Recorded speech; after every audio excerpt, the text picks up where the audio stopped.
नमस्कार दोस्तों, स्वागत है आपका यूपीएससी टू द पॉइंट में।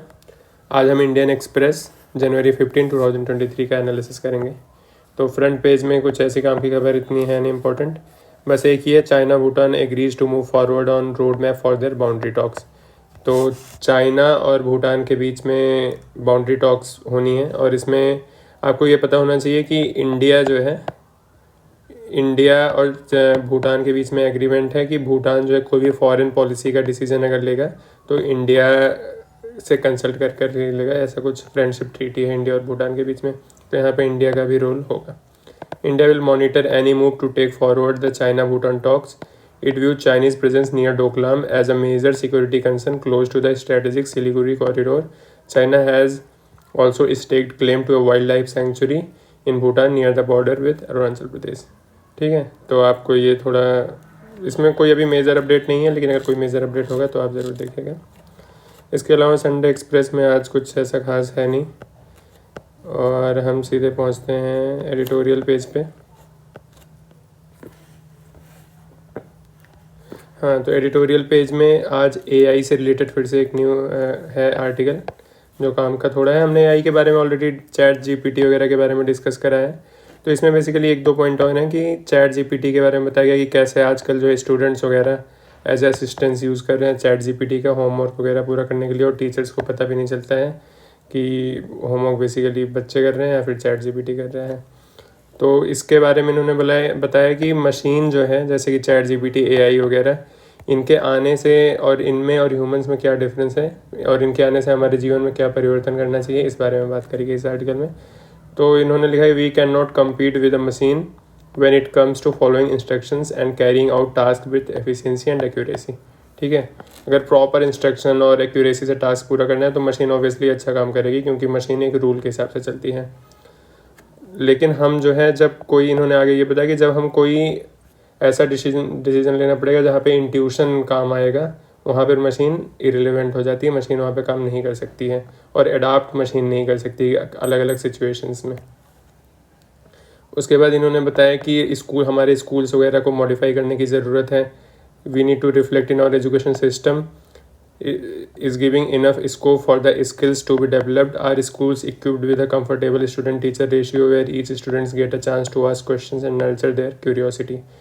तो इसमें ऑथर ने बोला है कि स्टूडेंट्स को जो है क्वेश्चंस पूछने के लिए मतलब प्रेरित करना चाहिए टीचर्स को, लेकिन हमारे जो स्कूल्स वगैरह हैं वहाँ पे इतने ज़्यादा एक टीचर पे 50-60 बच्चों की क्लास होती है, तो वहाँ पे बच्चे नहीं पूछ पाते हैं इतना ज़्यादा। तो हमें इंफ्रास्ट्रक्चर की डेवलपमेंट रिक्वायरमेंट है, इंफ्रास्ट्रक्चर, प्रॉपर टीचर्स वगैरह, ये सब बढ़ाने पड़ेंगे। The culture of asking question seems to be on decline in our social fabric to that poses a major concern. तो क्वेश्चन पूछेंगे तभी क्रिएटिव थिंकिंग डेवलप होगा। उसके बाद this discussion raises a deeper question, what makes us human. तो हमें human क्या बनाता है? The answer to which will be our strategy to remain relevant in a world full of AI. ठीक है, दुनिया में एआई आ जाएगा लेकिन हम फिर भी रिलेवेंट रहेंगे, ये हमारा खास बात है, क्योंकि हम अडॉप्ट कर लेंगे उस हिसाब से। एआई आके भले बहुत सारे जॉब लेगी, हम नया जॉब क्रिएट्स कर लेंगे, ऐसा ऑथर बोल रहे हैं। तो इसीलिए हम ह्यूमन हैं, इसीलिए हम डिस्टिंक्ट हैं मशीन से। उसके बाद बोला है इन्होंने कि एजुकेशन के बारे में कि education can not be just about gathering cognitive knowledge but has to include the entanglement of our learn knowledge with social, emotional and ethical implication.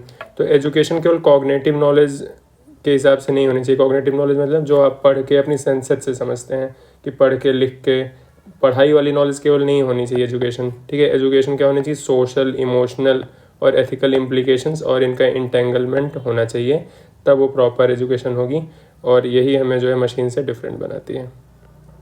उसके अलावा इसमें और कोई आर्टिकल काम का नहीं है।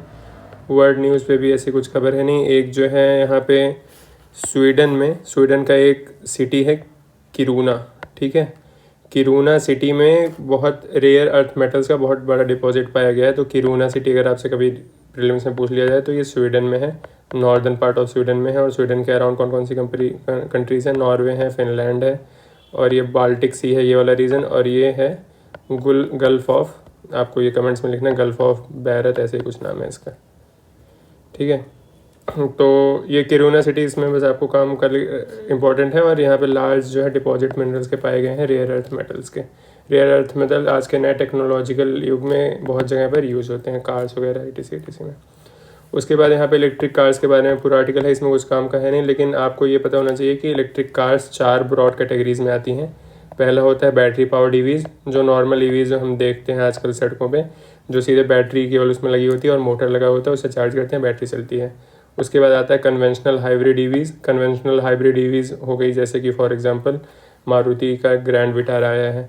उसमें क्या होता है कि कंबस्शन इंजन तो होता है, नॉर्मल पेट्रोल वाला इंजन तो होगा ही, साथ में उसमें जो है बैटरी भी लगी होती है, और उस पेट्रोल वाले इंजन से बैटरी चार्ज होती है। तो कभी कभी मतलब बेसिकली जो बैटरी होती है वो असिस्ट करती है, पावर सप्लाई देती है, और उसी इंजन से वो चार्ज भी हो जाती है। तो इसकी वजह से माइलेज वगैरह बढ़ जाता है, फ्यूल एफिशिएंसी बहुत अच्छी हो जाती है। उसके बाद plug in hybrid vehicle. Plug in hybrid vehicles में ऐसे ही होते हैं, लेकिन कन्वेंशनल हाइब्रिड की तरह ही होते हैं, लेकिन इसमें क्या होता है, बैटरी को एक्सटर्नली चार्ज करना पड़ता है। ठीक है, एक्सटर्नली बैटरी को चार्ज करना पड़ता है, और इसमें जो कन्वेंशनल हाइब्रिड में गाड़ी चलती है तो अपने आप बैटरी चार्ज होती है। उसके बाद फ्यूल सेल इलेक्ट्रिक व्हीकल आ जाते हैं। इसमें हाइड्रोजन फ्यूल यूज़ होता है, हाइड्रोजन गैस रिएक्ट करके इलेक्ट्रिसिटी क्रिएट करता है, फिर उससे मोटर चलता है। इस फ्यूल सेल वाले व्हीकल के बारे में हम ऑलरेडी डिस्कस कर चुके हैं। इसके अलावा दोस्तों और कुछ काम की खबर है नहीं इसमें, स्पोर्ट्स में भी ऐसा कुछ है नहीं नया। तो आज के लिए बस इतना ही दोस्तों, मिलते हैं आपको अगले वीडियो में, तब तक के लिए जय हिंद।